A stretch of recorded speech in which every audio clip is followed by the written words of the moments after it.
Hello दोस्तों, आज मैं आपको एक ऐसे इंसान की कहानी सुनाने जा रही हूँ जो शायद सिलिकॉन वैली की सबसे ऑनेस्ट कहानियों में से एक है। बेन होरोविट्स, एक एंटरप्रेन्योर जिसने अपनी कंपनी को बनाते समय इतनी मुश्किलें झेली कि कई बार तो उसने सोचा कि बस अब नहीं हो सकता।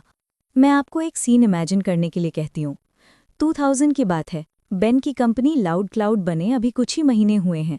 सब कुछ अमेजिंग लग रहा था।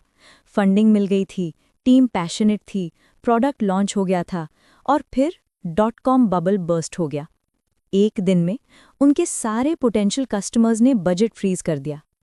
डील्स जो ऑलमोस्ट क्लोज हो चुके थे, कैंसिल। बेन के पास कैश था शायद कुछ महीनों का और कोई नई फंडिंग नहीं आ रही थी क्योंकि पूरी टेक इंडस्ट्री क्रैश कर रही थी। बेन डिस्क्राइब करते हैं कि वो रात को सो नहीं पाते थे। 3 AM को उठ जाते, कोल्ड स्वेट, एंजाइटी अटैक्स।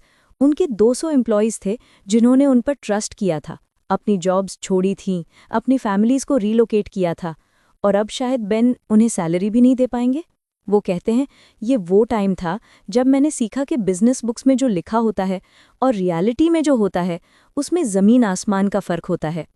देखिए, ज़्यादातर बिजनेस बुक्स आपको बताती हैं कि सक्सेस कैसे अचीव करें, स्ट्रैटेजी कैसे बनाएं, विजन कैसे क्रिएट करें, लेकिन कोई नहीं बताता कि जब सब कुछ टूटता लग रहा हो तब क्या करें। जब आपके पास कोई अच्छा ऑप्शन ना हो, जब हर डिसीजन गलत लगे, जब आप रात को इसलिए नहीं सो पाएं क्योंकि स्ट्रेस से स्टमक में दर्द हो रहा हो। बेन की book the hard thing about hard things यही सिखाती है। ये उन मुश्किल डिसीजंस के बारे में है जो कोई नहीं सिखाता, उन टफ सिचुएशंस के बारे में है जिनका कोई क्लियर आंसर नहीं होता। और मुझे लगता है ये बुक इतनी पावरफुल इसलिए है क्योंकि बेन बिल्कुल रॉ और ऑनेस्ट हैं। वो अपनी फेलियर्स के बारे में बात करते हैं, अपनी इनसिक्योरिटीज़ के बारे में, अपने डर के बारे में।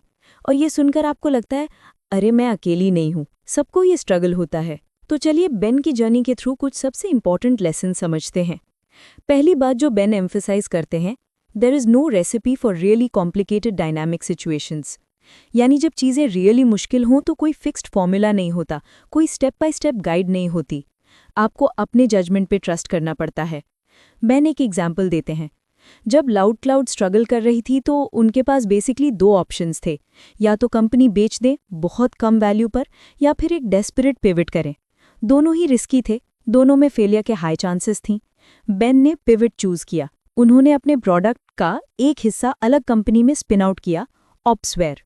ये क्रेजी लग रहा था, बोर्ड मेंबर्स डाउट कर रहे थे, इन्वेस्टर्स स्केप्टिकल थे, लेकिन बेन ने अपने गट पे ट्रस्ट किया और ये काम किया। ऑप्सवेयर इवेंचुअली सक्सेसफुल हो गई और HP ने इसे $1.6 बिलियन में अक्वायर किया। लेकिन बेन कहते हैं ये लक नहीं था, ये कैलकुलेटेड रिस्क था। और मेन रीज़न ये काम किया क्योंकि हमने एग्जीक्यूट ब्रिलियंटली किया। यहाँ एक इम्पॉर्टेंट लेसन है, डिसीजंस लेना तो इम्पॉर्टेंट है, लेकिन एग्जीक्यूशन और भी इम्पॉर्टेंट है। बहुत लोग सही डिसीजंस लेते हैं लेकिन पुअरली एग्जीक्यूट करते हैं, रिजल्ट फेलियर। बेन कहते हैं एक मीडियोकर डिसीजन जो ब्रिलियंटली एग्जीक्यूट हो वो एक ब्रिलियंट डिसीजन से बेटर है जो पुअरली एग्जीक्यूट हो। अब आते हैं शायद बुक के सबसे पावरफुल कॉन्सेप्ट पर, peace time CEO versus war time CEO। Ben explain करते हैं कि बिजनेस 2 स्टेट्स में होता है, पीस टाइम जब चीज़ें अच्छी चल रही हों, ग्रोथ हो रही हो, मार्केट फेवरेबल हो, और वॉर टाइम जब क्राइसिस हो, सर्वाइवल पर सवाल हो, एग्जिस्टेंशियल थ्रेट हो।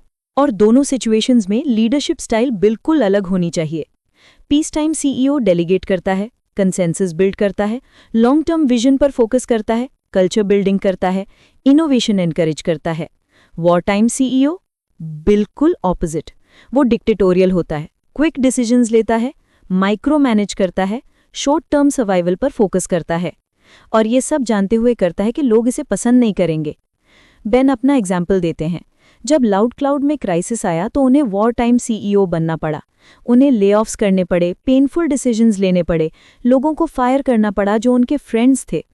अब बात करते हैं एक और टफ टॉपिक की, फायरिंग एग्जीक्यूटिव्स। बेन कहते हैं कि ये शायद सबसे मुश्किल चीज़ है एक CEO के लिए, क्योंकि ये लोग सिर्फ एम्प्लॉयज़ नहीं होते, ये तुम्हारे पार्टनर्स होते हैं, तुम्हारे फ्रेंड्स होते हैं। तुमने साथ में इतना कुछ झेला होता है, लेकिन कभी कभी तुम्हें रियलाइज़ होता है कि वो पर्सन उस रोल के लिए राइट नहीं है। शायद कंपनी ग्रो कर गई है और उनकी स्किल्स अब सफिशिएंट नहीं है, या शायद उनका परफॉर्मेंस कंसिस्टेंटली पुअर है, या शायद कल्चरल फिट नहीं है।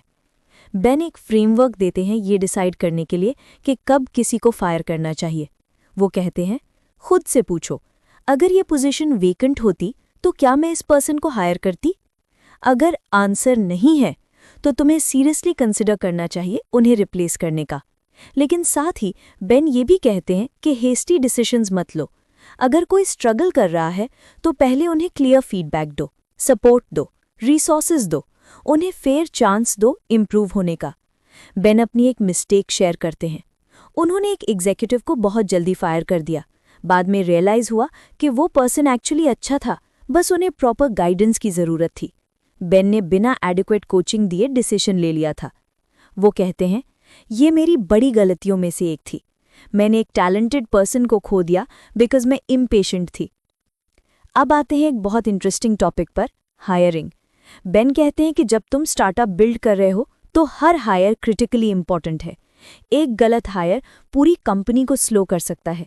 लेकिन प्रॉब्लम यह है कि हायर करना बहुत मुश्किल है। इंटरव्यूज़ में लोग अपना बेस्ट वर्जन प्रेजेंट करते हैं, रिज्यूमे इंप्रेसिव लगते हैं, रेफरेंसेस पॉजिटिव होते हैं, लेकिन एक्चुअल परफॉर्मेंस वो तुम सिर्फ तब जान पाते हो जब वो ज्वाइन कर लें। बेन कुछ प्रैक्टिकल टिप्स देते हैं। पहला, hire for strength not lack of weakness, यानी ऐसे लोग ढूंढो जिनमें कोई स्पेसिफिक स्ट्रेंथ एक्सेप्शनल हो। परफेक्ट कैंडिडेट्स मत ढूंढो, वो एग्जिस्ट नहीं करते। दूसरा, चेक रेफरेंसेस प्रॉपर्ली। सिर्फ वो रेफरेंसेस मत पूछो जो कैंडिडेट ने दिए हैं, बैक चैनल रेफरेंसेस करो।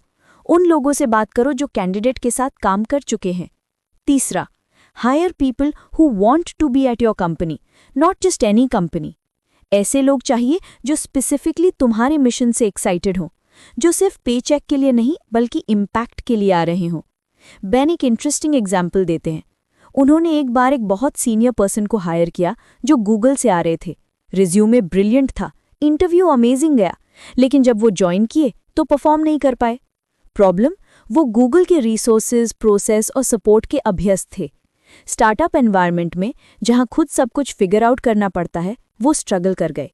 बेन ने रियलाइज किया कि बिग कंपनी बैकग्राउंड हमेशा गुड इंडिकेटर नहीं होता स्टार्टअप के लिए। अब बात करते हैं लीडरशिप के बारे में। बेन कहते हैं कि अच्छा लीडर बनना नेचुरल टैलेंट नहीं है, ये लर्न्ड स्किल है। और सबसे इंपॉर्टेंट स्किल है कम्युनिकेशन। बेन कहते हैं कि एज ए सीईओ तुम्हारा प्राइमरी जॉब है कम्युनिकेट करना, विजन कम्युनिकेट करना, स्ट्रैटेजी कम्युनिकेट करना, प्रॉब्लम्स कम्युनिकेट करना, प्रायोरिटीज कम्युनिकेट करना। लेकिन ये सिर्फ बोलने के बारे में नहीं है, ये सुनने के बारे में भी है। बेन कहते हैं कि बहुत सीईओज मिस्टेक करते हैं, वो सिर्फ बोलते रहते हैं, लेकिन एक्चुअली सबसे वैल्यूबल इन्फॉर्मेशन आती है जब तुम चुप रहो और दूसरों को सुनो। बेन एक प्रैक्टिस शेयर करते हैं जो उन्होंने फॉलो की। हर हफ्ते वो कुछ रैंडम एम्प्लॉयज़ के साथ लंच करते थे, कोई एजेंडा नहीं, बस कैजुअल कॉन्वर्जेशन। और इन कॉन्वर्जेशन से उन्हें इनक्रेडिबल इंसाइट्स मिलती थी अबाउट क्या एक्चुअली चल रहा है कंपनी में। वो कहते हैं कि सबसे ऊपर बैठकर तुम्हें रियलिस्टिक पिक्चर नहीं मिलता, लोग फिल्टर करते हैं इन्फॉर्मेशन, वो वही बताते हैं जो तुम सुनना चाहते हो। इसलिए तुम्हें एक्टिवली जाना पड़ता है और अनफिल्टर्ड फीडबैक लेनी पड़ती है। अब आते हैं शायद सबसे इमोशनल टॉपिक पर, द स्ट्रगल। बेन एक पूरा चैप्टर डेडिकेट करते हैं द स्ट्रगल को। वो डिस्क्राइब करते हैं उन डार्क मोमेंट्स को जब लगता है कि सब कुछ खत्म हो रहा है, जब तुम्हें लगता है कि तुम फेल हो रहे हो, जब तुम डाउट करते हो अपने आप को। वो लिखते हैं, the struggle is when you wonder why you started the company in the first place. The struggle is when people think you are lying when you are telling the truth. The struggle is when food loses its taste. The struggle is when you don't believe you should be CEO of your company. ये lines पढ़कर मुझे goosebumps आ गए, क्योंकि ये इतना raw है, इतना honest है। कोई भी स्टार्टअप फाउंडर या एंटरप्रेन्योर इससे रिलेट कर सकता है। बेन कहते हैं कि द स्ट्रगल से बचने का कोई रास्ता नहीं। अगर तुम कुछ बड़ा बिल्ड करने की कोशिश कर रहे हो तो द स्ट्रगल आएगा, गारंटीड। लेकिन वो ये भी कहते हैं, the struggle is where greatness comes from. जब तुम इम्पॉसिबल सिचुएशंस को ओवरकम करते हो तब तुम स्ट्रॉन्गेस्ट बनते हो, तब तुम सबसे ज़्यादा ग्रो करते हो। बेन अपनी एडवाइस देते हैं कि द स्ट्रगल के थ्रू कैसे जाएं। वो कहते हैं, don't punk out, don't quit, play long enough and you might get lucky. Face your biggest challenges head on, share them with your team, ask for help. और सबसे important, don't take it personally. ये business है, चीज़ें गलत होती हैं, ये तुम्हारे कैरेक्टर का रिफ्लेक्शन नहीं है, बस प्रॉब्लम सॉल्व करो और आगे बढ़ो। अब मैं आपको बेन की एक और पावरफुल इंसाइट बताती हूँ। Take care of the people, the products and the profits in that order. ये स्टेटमेंट बहुत काउंटर इंट्यूटिव है। नॉर्मली लोग सोचते हैं प्रॉफिट्स फर्स्ट या प्रोडक्ट्स फर्स्ट, लेकिन बेन कहते हैं पीपल फर्स्ट, क्योंकि अल्टीमेटली लोग ही प्रोडक्ट्स बनाते हैं, लोग ही कंपनी को चलाते हैं। अगर तुम्हारे लोग अनहैप्पी हैं, अनमोटिवेटेड हैं, तो कुछ भी अच्छा नहीं हो सकता। बेन एक एग्जाम्पल देते हैं। ऑप्सवेयर में एक टाइम ऐसा आया जब फाइनेंशियली चीज़ें टाइट थीं, बोर्ड प्रेशर डाल रहा था कॉस्ट्स कट करने के लिए। सबसे ऑब्वियस कट था एम्प्लॉई बेनिफिट्स रिड्यूस करना, लेकिन बेन ने रिफ्यूज़ कर दिया। उन्होंने कहा कि हमारे लोग पहले से ही बहुत हार्डवर्क कर रहे हैं, मार्केट टफ है, अगर हम अब उनके बेनिफिट्स भी कट करेंगे तो हम उनका ट्रस्ट खो देंगे। इंस्टेड बेन ने दूसरी चीज़ों में कट्स किए, marketing budget, travel expenses, even अपनी खुद की सैलरी, लेकिन एम्प्लॉई बेनिफिट्स को नहीं छुआ। रिजल्ट, एम्प्लॉयज़ ने और हार्डवर्क किया, लॉयल्टी बढ़ी, मोराल हाई रहा और इवेंचुअली कंपनी टर्न अराउंड हो गई। बेन कहते हैं कि short term people first approach expensive लग सकती है, लेकिन लॉन्ग टर्म ये सबसे प्रॉफिटेबल अप्रोच है। अब आते हैं बुक के एंडिंग की तरफ। बेन एक बहुत फिलोसॉफिकल क्वेश्चन उठाते हैं, what makes a great CEO?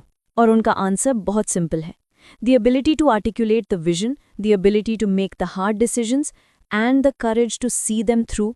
Ben कहते हैं कि बहुत लोग विजन क्रिएट कर सकते हैं, बहुत लोग स्ट्रैटेजी बना सकते हैं, लेकिन कितने लोग एक्चुअली उन टफ कॉल्स को ले सकते हैं जो ज़रूरी हैं? कितने लोग क्रिटिसिज्म फेस कर सकते हैं? कितने लोग अपने डिसीजंस पर टिके रह सकते हैं जब सब कह रहे हों कि तुम गलत हो? ये करेज है जो ग्रेट CEOs को अलग बनाती है। और करेज कोई इनहेरेंट क्वालिटी नहीं है, ये बिल्ड होती है एक्सपीरियंसेस से, फेलियर्स से, स्ट्रगल्स से। बेन अपनी जर्नी रिफ्लेक्ट करते हैं। वो कहते हैं, मैं नेचुरली कॉन्फिडेंट पर्सन नहीं था, मुझे बहुत डाउट्स थे, बहुत फियर्स थे, लेकिन हर बार जब मैंने एक टफ सिचुएशन फेस की और सर्वाइव किया, मैं थोड़ा स्ट्रॉन्गर हो गया, थोड़ा ज़्यादा कॉन्फिडेंट हो गया।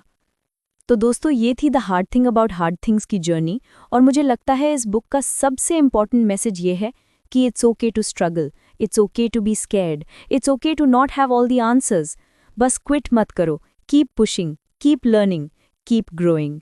क्योंकि देखिए, सक्सेस की कहानियां तो सब सुनाते हैं, लेकिन रियल ग्रोथ होती है फेलियर्स में, रियल कैरेक्टर बिल्ड होता है स्ट्रगल्स में, रियल लीडर्स बनते हैं टफ टाइम्स में। और अगर आप एंटरप्रेन्योर हैं या लीडर हैं या बनना चाहते हैं, तो इस बुक से बेहतर गाइड नहीं मिलेगी, क्योंकि बेन आपको वो सिखाते हैं जो कोई नहीं सिखाता, कि जब सब कुछ गलत हो रहा हो तब क्या करें। तो मेरी आपसे रिक्वेस्ट है कि अगर आप किसी मुश्किल दौर से गुजर रहे हैं तो याद रखिए कि आप अकेले नहीं हैं, सबको होता है। बेन हॉरोविच जैसे सक्सेसफुल लोगों को भी हुआ, डिफरेंस ये है कि वो क्विट नहीं किए। और हाँ दोस्तों, ऐसे ही पावरफुल और रियल बुक्स के समरीज के लिए मेरे YouTube चैनल बुक समरी अड्डा को सब्सक्राइब ज़रूर कीजिए। हम हर हफ्ते लाते हैं ऐसी लर्निंग्स जो एक्चुअली काम आती हैं। तो सब्सक्राइब कीजिए और साथ बने रहिए इस जर्नी में। आपका स्ट्रगल आज तो है, लेकिन ये आपकी स्ट्रेंथ बनेगी, आपकी स्टोरी बनेगी, आपका सुपर पावर बनेगी। बस डटे रहिए, क्योंकि the hard thing about hard things ये है कि कोई ईजी आंसर नहीं है, लेकिन अगर आप परसिस्ट करेंगे तो रास्ता ज़रूर मिलेगा। All the best.